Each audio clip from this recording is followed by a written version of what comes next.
à toutes et à tous et bienvenue. Et oui, c'est le retour de Rugby House. On est content de vous retrouver. Ça fait 6 mois qu'on n'avait pas fait d'émission et on a de bonnes raisons de revenir, hein. L'actualité rugby va à nouveau battre son plein à l'international. Si vous avez oublié, moi, c'est Marie-Louise et je vais pouvoir vous guider dans cette petite émission autour du rugby. Au programme aujourd'hui, on va donc pouvoir faire un petit état des lieux après la Coupe du Monde de cet été en Angleterre et ensuite on va basculer sur le cas particulier de la France à la veille du début du tournoi Destination. Pour aborder tous ces sujets, je vais pouvoir accueillir avec moi Salomé. Bonjour Salomé. Bonjour Marie-Louise. Salomé, est-ce que tu peux te présenter pour les téléspectateurs qui n'ont pas l'habitude de te voir avec nous? Bah oui, du coup, moi je suis étudiante en journalisme à l'Institut européen de journalisme de Paris et du coup, j'aimerais bien travailler dans le sport plus tard, donc c'est pour ça que je suis là aujourd'hui. Super, et c'est quoi ton rapport au rugby alors? Et ben moi, j'ai découvert le rugby au lycée, parce qu'avant j'étais plutôt dans une famille de foot, mais au lycée, il y avait le pôle espoir qui était dans mon lycée, donc c'était plutôt intéressant. Et c'est là aussi où j'ai écrit mes premiers articles pour le journal du lycée, et du coup, beaucoup de rugby.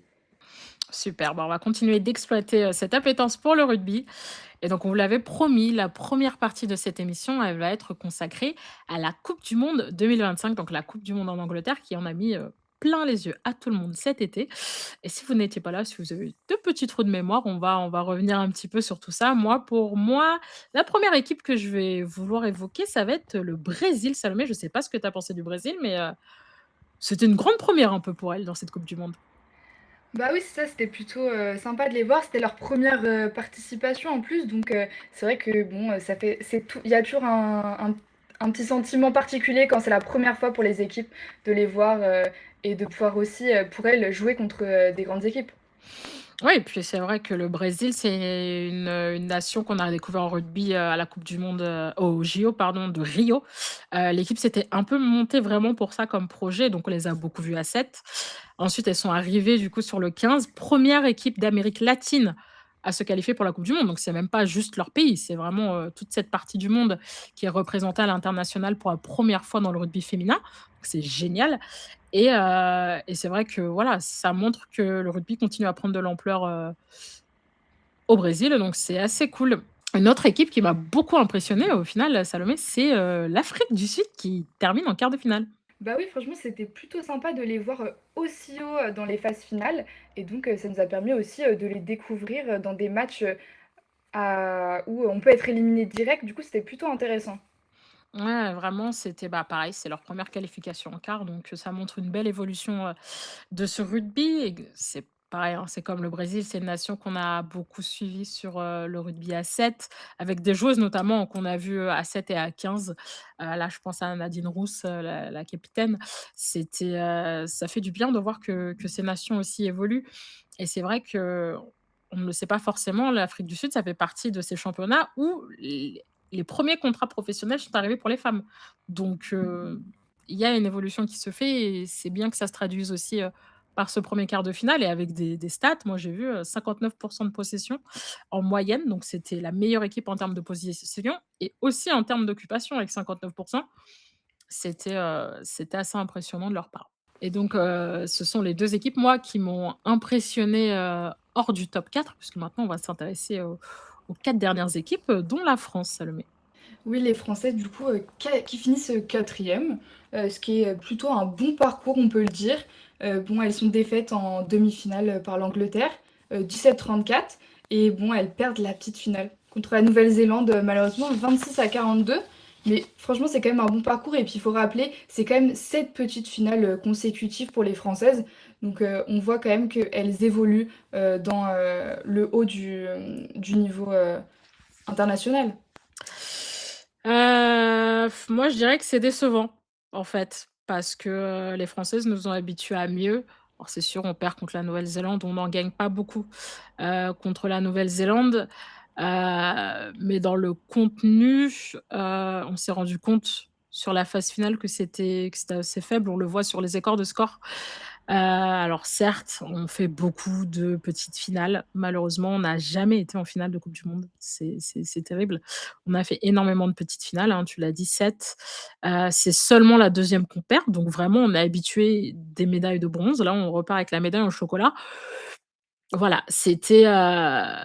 C'était un peu décevant, et en même temps, c'est pas le résultat qui est décevant, en fait, c'est plutôt la manière dont se sont déroulés ces 2 derniers matchs. Parce qu'en fait, c'est 4 grandes équipes, hein, il y a pas de souci là-dessus. Mais voilà, sur les résultats, on peut être un peu déçu. Sur, le classement, bah, c'est le sport, hein, donc ça peut arriver n'importe quand. Donc voilà, la France qui termine 4e, donc qui s'incline face à la Nouvelle-Zélande. On l'a dit, hein, la Nouvelle-Zélande qui s'est retrouvée en petite finale parce qu'elles ont perdu en demi contre le Canada.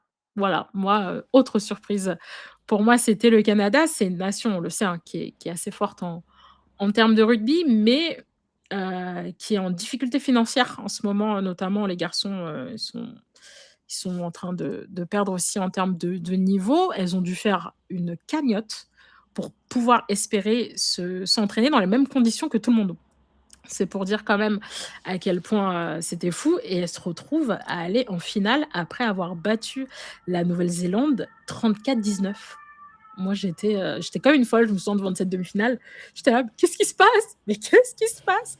C'était assez fou, et puis c'était quand même, la Nouvelle-Zélande. Il y avait, Portia Woodman-Wickliffe qui était là, la légende vraiment, je ne sais même plus combien de records elle a, cette joueuse, qui a terminé sa carrière sur cette compétition, et la révélation qui était Braxton Sorenson-Magee. C'était assez dingue, ce parcours du Canada. Je sais pas ce que tu en as pensé toi, Salomé? Bah oui, c'était, assez fou et puis c'est aussi la belle histoire, le fait de faire une cagnotte et puis, au final de se retrouver, aussi haut, de donner vraiment du bon rugby comme ça, bah, ça donne aussi de l'espoir quant au fait que, bah, voilà, on peut toujours s'améliorer même dans des conditions, difficiles, on peut toujours, aller, au plus haut. Oui, après s'améliorer, le niveau était là. C'est vraiment, elles, c'est ce qu'elles ont dit, c'est en fait, on n'a pas les mêmes moyens que les autres fédérations sur cette coupe du monde. On a besoin de l'aide financière des gens pour pouvoir espérer se préparer au mieux, et au final, elles se sont parfaitement préparées puisqu'elles terminent en finale contre les Anglaises. Bon, à la fin, c'est les Anglaises qui gagnent. 33-13, hein, donc il y a pas eu photo vraiment sur Mmh. cette finale. Ça m'a un peu étonnée, mais bon, les Anglaises étaient vraiment rodées. Elles attendaient cette compétition depuis 10 ans, depuis qu'elles avaient lancé leur projet de professionnalisation, donc c'était vraiment un aboutissement chez elles, cette finale, devant une foule, on en reparlera, hein, mais record, et voilà, c'est leur 3e victoire en coupe du monde, donc on est loin des 6 de la Nouvelle-Zélande. Voilà, c'est quand même énorme, mais c'est toujours plus que nos 0 à nous. Donc voilà. Mais c'était un peu l'ogre de cette compétition avec, le plus d'essais et de points inscrits par match, donc 8 essais par match en moyenne. C'est assez dingue, et le moins de points encaissés aussi avec, 9 points, à peu près 9,2, donc vraiment qui aurait pu gagner cette compétition à part les Anglaises? Moi, c'était plutôt ça ma question au final. Mais incroyable, et félicitations à elle. Donc voilà, ça c'était notre partie, sur le sportif. Donc on rappelle, hein, la France 4, Nouvelle-Zélande 3, Canada 2, et donc les Anglaises sacrées chez elles avec, devant, une foule record, hein, parce que des records, on en a fait tomber beaucoup, Salomé, pendant cette compétition. Et bah, oui, déjà, un record de billets vendus, 3 fois plus qu'en 2021 donc franchement, ça montre quand même qu'il y a vraiment une avancée et qu'il y a beaucoup plus de personnes qui s'intéressent et qui viennent voir, du rugby féminin. C'est pareil, environ, 53 de femmes dans le public, donc ça montre aussi qu'il y a une majorité de femmes et que du coup, bah, ça donne aussi envie peut-être à des petites filles de, plus tard, se mettre au rugby Ouais, avec, avec une quand même. affluence, moyenne de 92 déjà, hors finale, parce que la finale, on était à guichet fermé. Mais ouais, 53, c'est énorme quand on sait que la majorité des personnes qui consomment du sport féminin sont des hommes. Donc c'est un énorme pas en avant, c'est génial, et cette finale notamment, ça le met avec, un record d'affluence qui est tombé. Eh ben oui, c'est 80 885 personnes, qui étaient présentes à cette finale, donc c'était vraiment impressionnant. Du monde dans les tribunes, du monde aussi devant les écrans, hein. Cette compétition a été diffusée en France, sur France Télé et sur, le groupe TF1, et on s'est retrouvé avec un pic à 4,6 millions à la fin du match de quart de la France. Donc l'affluence moyenne, c'était, 3,8 millions. C'est un record. Voilà, c'est un record pour le rugby féminin, donc on Cette compétition, elle a rencontré son public, Salomé, on peut le dire. Ah bah oui, franchement, et même sur les réseaux sociaux, il y avait quand même vraiment un engouement, j'ai trouvé, au niveau de cette coupe du monde. Il y avait pas mal, de ouais, sur les réseaux sociaux, de vidéos qui ont été faites, de fans qui suivaient et du coup, j'ai trouvé que c'était plutôt pas mal et que ça mettait vraiment en avant le rugby féminin, Voilà, donc on a gravi un échelon avec cette coupe du monde. Il y a des bilans qui en ont été faits et nous, on va se focaliser à présent sur l'équipe de France. L'équipe de France donc, hein, on l'a dit, qui termine 4e. Ça s'est soldé également par, la fin, de l'ancien encadrement qui était, Gaël Mignot et David Ortiz et on a du coup un nouveau staff depuis le début de cette année 2026 et ils sont 3. Commençons donc avec notre nouvel entraîneur sélectionneur François Ratier. et oui, bah, François Ratti, 53 ans et ancien joueur français devenu, entraîneur. Il est notamment ancien sélectionneur, du Canada et donc de 2013 à 2017 et il a même emmené le Canada en finale, de la coupe du monde 2014.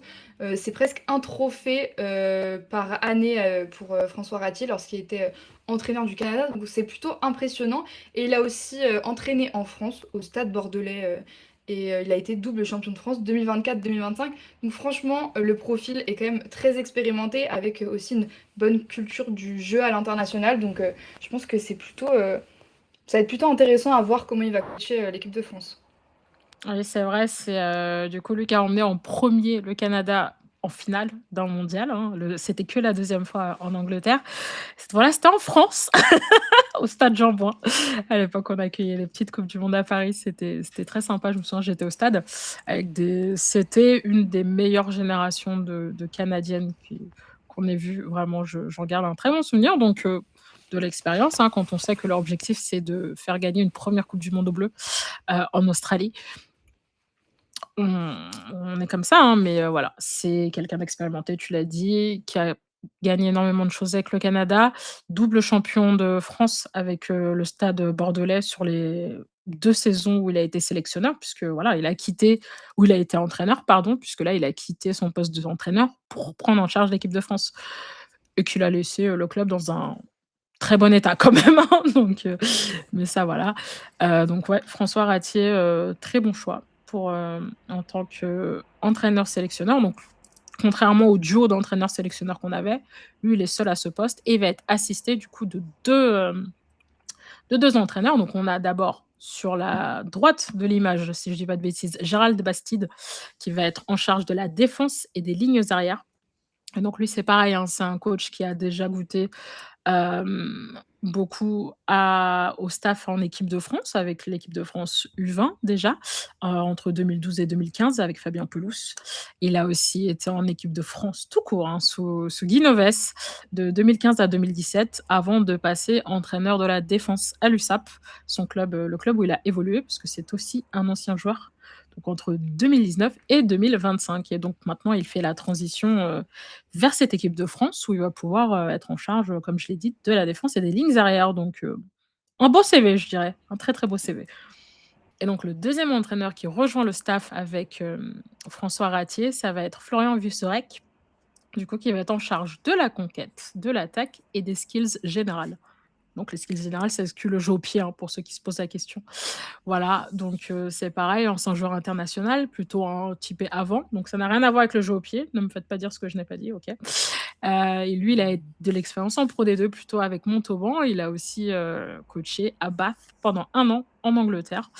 Voilà, donc c'est un bon petit staff, Salomé, très expérimenté, d'anciens joueurs, donc habitués au haut niveau, habitués aussi au haut niveau en tant que coach. Moi, ma question, c'est, bah, en fait, on n'a plus de femmes au final. C'est un peu dommage. Bah ouais, franchement, c'est vraiment dommage, bah, surtout que quand on voit une équipe féminine, on se dit que quand même, ça pourrait être intéressant d'avoir au moins une femme dans le staff ou au moins, très proche, même si c'est pas le sélectionneur, au moins un adjoint qui soit, une femme. Mais bon, apparemment, la fédération n'a pas décidé ainsi, mais c'est vraiment dommage, je pense. Ouais, donc voilà, on va voir, hein, ce que ce staff va donner parce qu'en fait, on attend que ça et je pense qu'eux aussi ont envie de faire leurs preuves. Ils savent que les gens se posent beaucoup de questions, c'est toujours le cas quand on repart avec un nouveau cycle, un nouvel ère une nouvelle ère, pardon et surtout, bah, qu'on sort d'une, coupe du monde, on l'a dit, hein, qui a laissé un peu un arrière-goût, d'inachevé. Voilà, on va voir ce que ça va donner avec déjà en ligne de mire, le tournoi Destination, hein. C'est pour ça qu'on est là, c'est pour ça qu'on vous a convoqués, nous aussi, pour en discuter et on va pouvoir, regarder cette première liste de François Ratier qui va donc aller jouer ce tournoi Destination et qu'est-ce qu'on pourrait dire? Salomé, un mélange de cadres et de nouvelles choses, hein, pour ce groupe. Et oui, donc on a Pauline Bourdon-Sansus, Madoussou Fall-Raclos ou encore, Johanna Grisé. On a donc forcément Manaë Feléo qui est toujours capitaine de cette équipe de France et on va avoir aussi le retour de Axel Berthoumieux, hein, après, sa suspension malheureuse pendant la coupe du monde, qu'on n'évoquera plus, hein. C'est un incident qui est clos et elle va donc renouer avec l'équipe de France aux côtés, on l'a dit, de 10 nouvelles joueuses, amenées du coup à débuter en équipe de France, des joueuses assez jeunes, issues de plusieurs clubs, de l'élite 1, hein, forcément, avec d'autres qui sont surveillées. On va notamment avoir, devant Chloé Correa du Stade Toulousain. Notre Toulousaine, ça va être Pauline Barra également. Elles sont 2 les Toulousaines à faire, leur entrée dans ce groupe France. On va retrouver Mathilde Lazarco de l'ASM également, qui avait impressionné, depuis le début de saison en élite. On a aussi Anaïs Grandot dont on parle de plus en plus aussi, qui est issue de l'ASM, l'arrière qui est très rapide, très véloce et enfin, on va avoir aussi et on ne le dira qu'une fois parce que j'aime pas, associer les enfants à leurs parents. On va avoir Marie Ibanez, du coup, hein, qui est la fille de, je te le demande Salomé, qui est son père? Voyons. Bon, je rigole.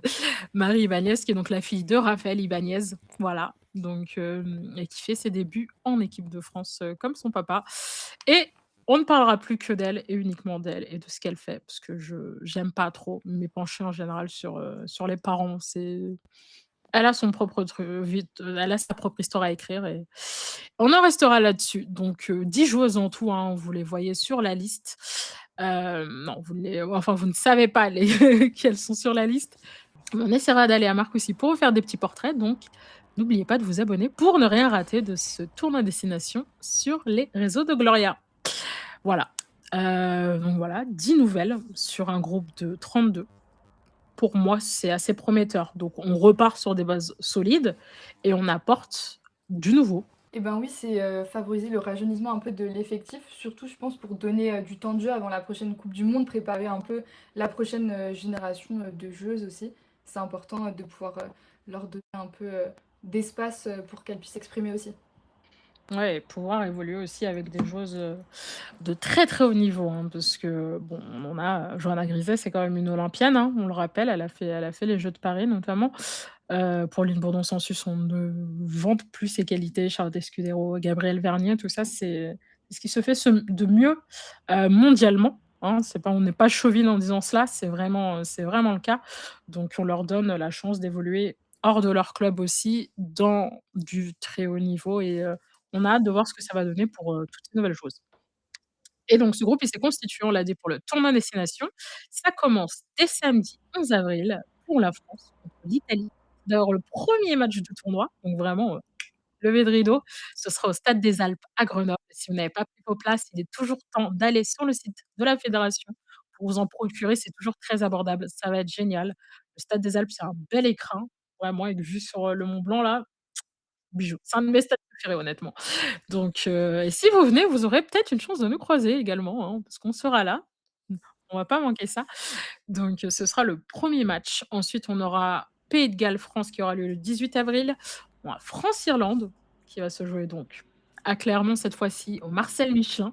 Encore un très, très beau stade pour accueillir cette rencontre. Si vous n'avez pas pris vos places, vous avez très bien compris ce que vous deviez faire à présent. Tout le monde sur la billetterie de France Rugby et ensuite on aura donc le match Écosse-France qui aura lieu après une petite pause, hein, pour reposer les organismes. Ce sera le 9 mai à 17h15 et donc un peu en apothéose, ce sera le dernier match et peut-être, on ne sait pas, une finale, une chance de grand chelem, on va voir ça. Ce sera France-Angleterre au Matmut Atlantique le 17 mai. Si vous n'avez pas pris vos places, je sais plus ce que je dois vous dire à présent. Prenez vos places, ça va être fou et c'est un peu toujours, le sommet du tournoi, hein, Salomé, ces dernières années. Bah oui, franchement, l'année dernière, on a perdu, contre elle, dans un match très, très serré. a perdu 43-42 donc franchement, c'était, vraiment, compliqué et puis, elles sont quand même sur 7 tournois d'affilée. Donc, elles visent là leur 8e tournoi. Donc, bon, ça s'annonce, costaud comme match en tout cas pour bien finir le tournoi, c'est quand même pas mal comme, match. 7e victoire consécutive, c'est un record. Personne n'a fait ça avant elle. Si on pouvait casser leur dynamique, ce serait bien. C'est tout ce que j'ai à dire parce que du coup, tant qu'elle gagne, on ne gagne pas. Voilà, c'est le constat. On va pas se poser de questions, on n'a pas gagné depuis 7 ans. Voilà, c'est un peu dur. C'est une génération du coup qui n'a pas connu cette victoire, finale en tournoi destination, nous, chez nous, chez les Françaises. Donc on aimerait bien. Déjà, franchement, moi, ce que je demande, c'est un tournoi abouti. Après le résultat, on verra. L'année dernière, voilà, on échoue à 1 point, mais en ayant joué une mi-temps. Donc c'est quand même fou de se dire qu'en jouant une mi-temps, on est revenu aussi fort contre les Anglaises. On aura mis 15 points en très peu de temps. C'était assez surréaliste comme match. Là, on veut de la constance. Moi, j'attends pas, de miracle, en fait, tout de suite, parce que construire, ça demande du temps, ça demande de l'effort, ça demande de la répétition. C'est sûr que les victoires, ça met en confiance, mais au début, c'est souvent l'arbre qui cache la forêt. C'est-à-dire que on n'a pas été dans le dur, on n'a pas souffert ensemble. C'est plus dur de construire en profondeur quand on gagne tout de suite, parce qu'on se pose pas les questions qui dérangent tout de suite. Donc voilà. En vrai, ça me ferait très plaisir qu'on gagne à la fin, mais ce que je veux, c'est vraiment qu'on fasse un tournoi accompli et si on fait un tournoi accompli et qu'on gagne à la fin, c'est le pompon sur la Garonne, si tu veux. Mais je mets pas ma charrue avant mes bœufs. On est dans une reconstruction, on va essayer d'aller chercher quelque chose, dans 3 ans. C'est déjà dans 3 ans maintenant, la coupe du monde en Australie. Donc voilà, je sais pas ce que toi tu as comme, hot take? Bah, franchement, je suis plutôt d'accord avec toi dans le sens où je pense que ça sert à rien de gagner, si c'est pas pour, créer quelque chose de solide pour l'après. Là, le plus important, c'est vraiment de se reconstruire, qu'elles arrivent aussi à mettre en place ce que le nouveau sélectionneur, a envie, de voir comme, approche de jeu, parce que des fois ça change aussi. Donc peut-être qu'aussi ça va être compliqué au début, pour elles de pouvoir, se mettre directement dans le truc avec ce nouveau sélectionneur. Donc, à voir, on n'a encore jamais vu.